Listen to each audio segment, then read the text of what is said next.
In the morning, I walked downstairs from my hostel room on the third floor down to the lobby to meet this girl.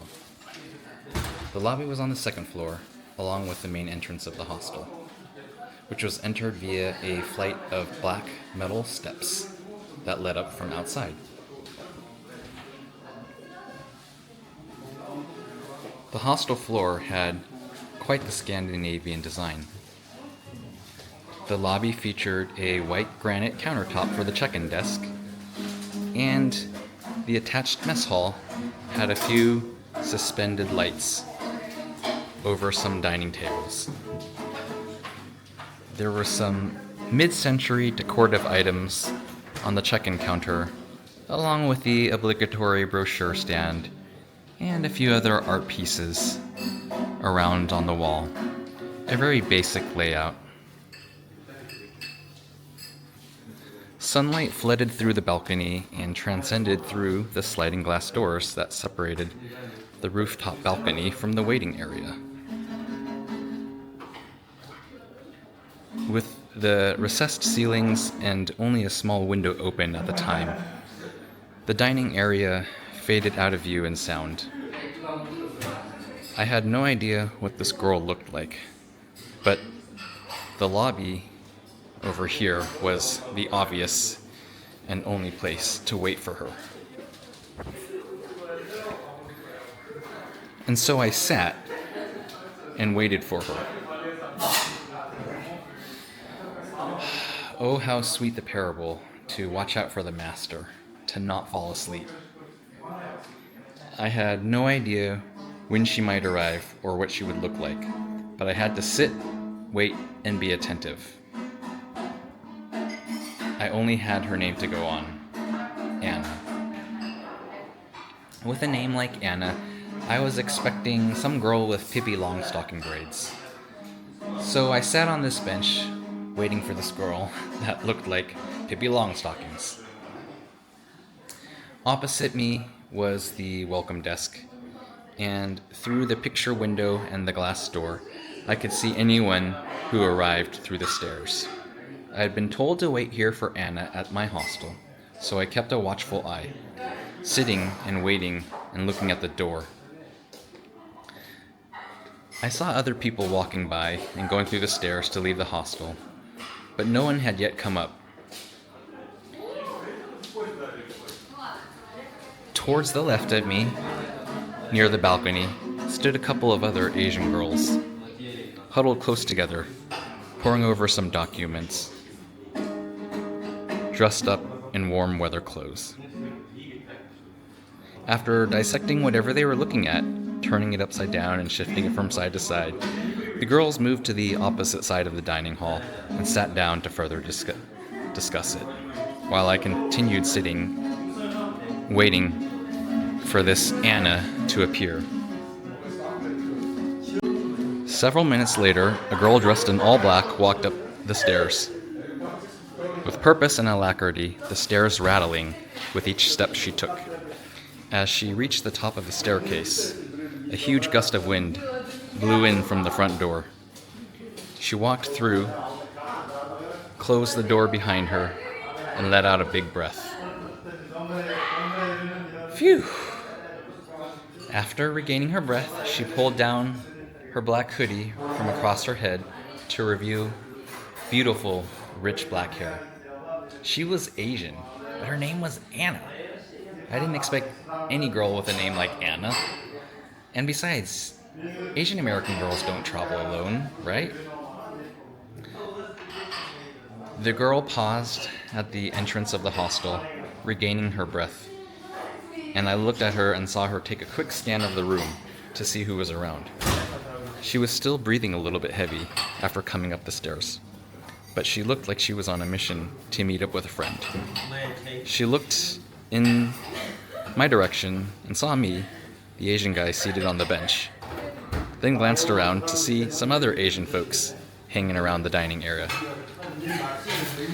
She breezed past me and made a beeline to the balcony, as clearly we weren't the ones that she was looking for.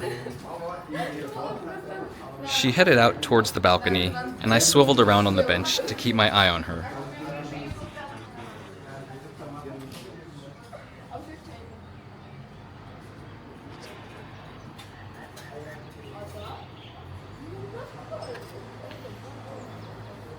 My eye was very concentrated and focused on this pretty girl. She took only a few steps outside before quickly realizing it was a very small rooftop balcony, and there was no one outside here. She turned around and came back in, her eyes looking for something, as if she hadn't yet found it.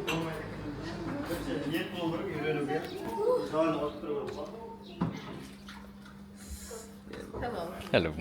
Assalamualaikum warahmatullahi wabarakatuh. Alaikum assalam. Yes. As she walked in and approached me from the balcony door 10 feet away, her presence filled up the room. My heart and my mind started to race. That's when I thought, is this her? Is this pretty girl the one that I'm supposed to be waiting for? Could she be looking for me? She looked so cute in her little black boots with fur popping out of the top of them. Then she stood over me and asked me a question as I sat here. Do you know anyone who is waiting for a car ride? I'm supposed to be meeting someone here. It was her. That's me, I replied to myself with my thumb pointing back towards me. Huh? She gave me a really quizzical look, and her chest rose up a little bit, her head cocked to the side, in slight disbelief, and confusion as I said it was me. Yes, I said again. Okay. She pulled out her phone, looked at her contact list. I'm supposed to go on a road trip with this person. Her name is Allie, I interrupted her quickly. After 2 more quick flicks of her phone, she looked up and said, yeah, that's it. I guess I'm traveling with you. So this was Anna. Out of breath and finding out I was the one to meet, she sat down with me on the same bench. And she immediately started sharing the good news of the gospel. She went straight to it. Went straight to the meat, no fluff, didn't beat around the bush. Midway through, she got so excited that she took off her big jacket to reveal more black thermals underneath. She continued talking, and I didn't have a chance, nor a desire to respond. I really wanted to hear what she had to say. Is she one of those culty, Jesus-drinking followers, or is she really a true believer in the faith? She was oozing with passion very clearly. And at the end of this one-way pontification, Anna let out a full stop exhale. Phew! Now, at this time, by the end of this, I had heard her speaking long enough to know that she was a real believer and had gotten down all the basics of the faith. Why we need a savior, our sin and our faults, forgiveness, how you can't truly experience this world freely without him. She was not saying this you to refer to some impersonal third person that people needed, but rather referring to this you as me, that I needed a personal savior. Of course I believe in Jesus too, I responded. Now upon hearing this, Anna took a deep, sharp breath and straightened up her back, sat a little bit straighter, turned to face directly at me, and squinted her right eye, seeming to judge me.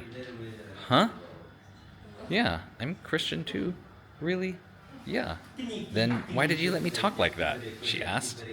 Well, because I wanted to see how you would share the gospel. Now, after this admission, there was no more squinting from her, and we were completely facing each other on the couch, our bodies turned towards one another.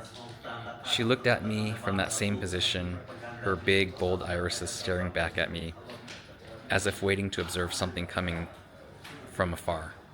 I could tell her brain was ticking back there. Okay, she said tacitly.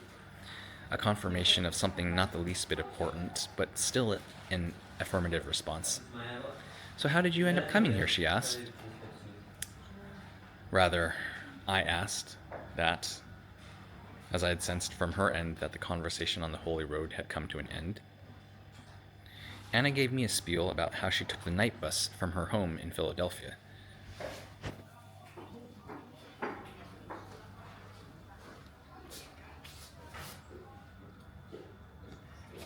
A night bus from Philadelphia all the way to catch a budget flight from Boston to Iceland, and all the logistical hurdles she had to reach to get there. I meant, why did you decide to travel to Iceland? I asked her. Not how. "Oh, it's my birthday, and I have cancer. I want to travel." She revealed it so matter-of-factly. I was a bit taken aback by that at first.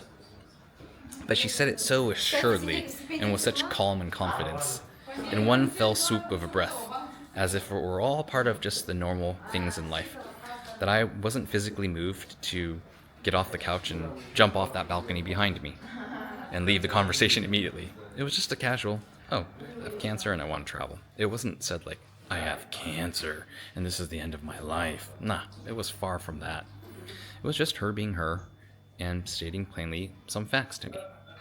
Honestly, her retelling of the feats she had to go to get the night bus from Philadelphia to Boston and then getting from Chinatown to the airport seemed more intense than any cancer that she might have mentioned.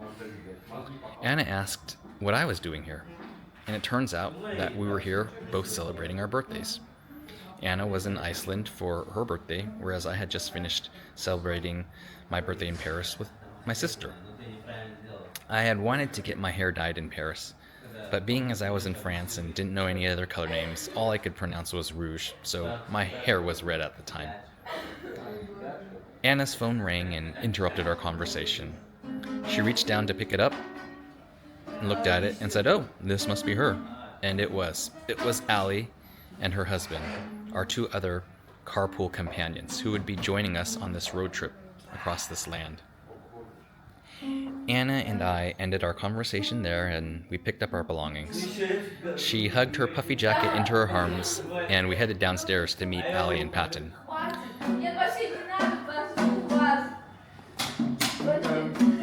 We headed outside to go meet them downstairs.